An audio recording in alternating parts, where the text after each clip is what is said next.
আসসালামু আলাইকুম প্রিয় শিক্ষার্থীরা, নবম শ্রেণী ইসলাম শিক্ষা আরও একটি নতুন পর্বে তোমাদেরকে স্বাগতম।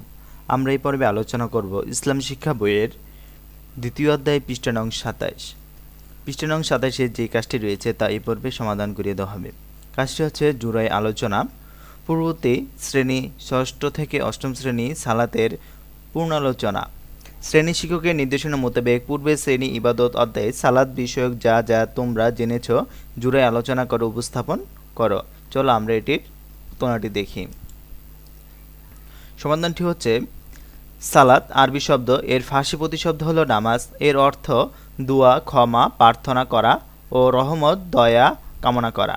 যেহেতু সালাতের মাধ্যমে বান্দা প্রভুর নিকট দয়া ও ক্ষমা প্রার্থনা করে থাকেন, তাই একে সালাত বলা হয়। ইসলামের যে ৫টি রুকুনের স্তম্ভের উপর প্রতিষ্ঠিত তার দ্বিতীয়টি হলো সালাত।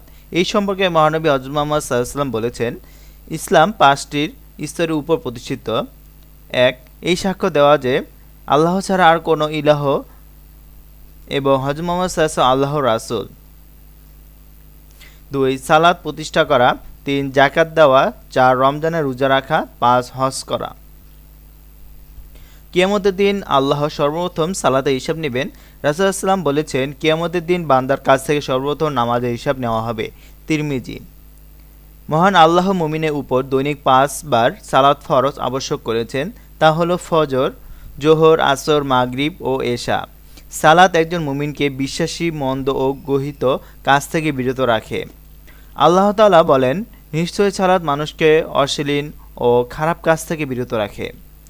সূরা আল আনকাবুত আয়াত ৪৫। শরীয়ত অনুমোদিত কারণ ব্যতীত কখনোই সালাত ত্যাগ করা যাবে না। একজন মুসলিমের দৈনন্দিন জীবনে সালাতের গুরুত্ব অপরিসীম। সালাত মানুষকে আল্লাহর নৈকট্য অর্জনে সহায়তা করে। এর মাধ্যমে বান্দা তার প্রভুর সান্নিধ্য লাভ করতে পারে, ঈমান মজবুত হয়, আত্মপরিশুদ্ধতা হয়, মানুষকে খুব সকালে ঘুম থেকে উঠতে অভ্যস্ত করে তোলে, যা স্বাস্থ্যের জন্য অত্যন্ত উপকারী। সালাতের গুরুত্ব সম্পর্কে রাসূলুল্লাহ সাল্লাল্লাহু আলাইহি ওয়াসাল্লাম বলেছেন, যে ব্যক্তি মনোযোগ সহ সালাত আদায় করে কিয়ামতের দিন ওই সালাত তার জন্য নূর হবে। তাবারানী।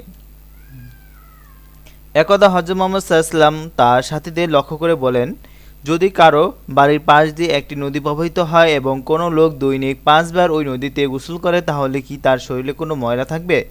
সাহাবীগণ উত্তরে বললেন, না হে আল্লাহর রাসূল। তখন মহানবী সাল্লাল্লাহু আলাইহি ওয়াসাল্লাম বললেন, ৫ ওয়াক্ত সালাত ঠিক তেমনি তার সালাত আদায়কারীর গুনাহসমূহ দূর করে দেয়। মহানবী সাল্লাল্লাহু আলাইহি ওয়াসাল্লাম আরও বলেন, সালাত হলো ঈমান ও কুফরের মধ্যে পার্থক্যকারী। তিরমিজি। মহানবী হযরত মুহাম্মদ সাল্লাল্লাহু আলাইহি ওয়াসাল্লাম জামাতের সাথে সালাত আদায় করার গুরুত্ব বর্ণনা করেছেন। তিনি বলেন, জামাতে সালাত আদায় করলে একাকী আদায় করার চেয়ে ২৭ গুণ বেশি সওয়াব পাওয়া যায়। বুখারী ও মুসলিম। আর আল্লাহ তাআলা সালাতকে জামাতের সাথে আদায় করার নির্দেশ দিয়েছেন। আল্লাহ বলেন, তোমরা রুকুকারীদের সাথে রুকু করো। সূরা আল বাকারা আয়াত ৪৩। ঈমান গ্রহণের পর মুমিনের প্রথম পালনীয় ইবাদত হচ্ছে সালাত। ইসলামের ৫টি স্তম্ভের মাঝে সালাত একমাত্র ফরজ ইবাদত, যা আমরা প্রতিদিন আদায় করি। সালাত সর্বোত্তম ইবাদত।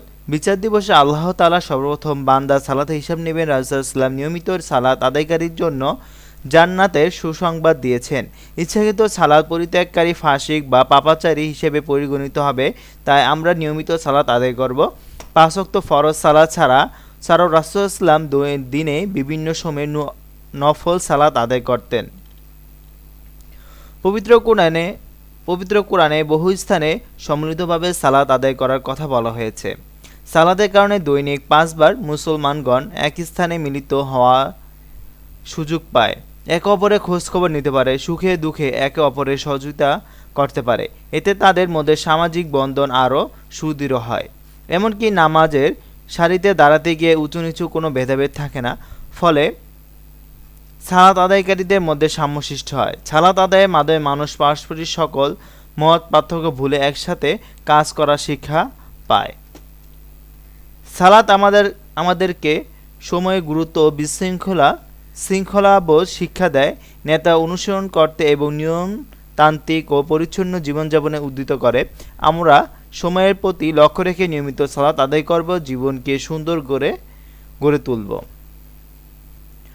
আমরা এই পর্বে ভিডিওতে পৃষ্ঠ নং 27 যে কাজটি রয়েছিল তার সমাধান করিয়ে দেওয়া হয়েছে। পরবর্তী পর্বে ভিডিওতে পৃষ্ঠ নং 29 পৃষ্ঠা যে কাজটি রয়েছে তা পরবর্তী ভিডিওতে তার সমাধান করিয়ে দেওয়া হবে। ভিডিওটি এই পর্যন্তই। পরবর্তী ভিডিওর জন্য সবাইকে শুভকামনা। আসসালামু আলাইকুম।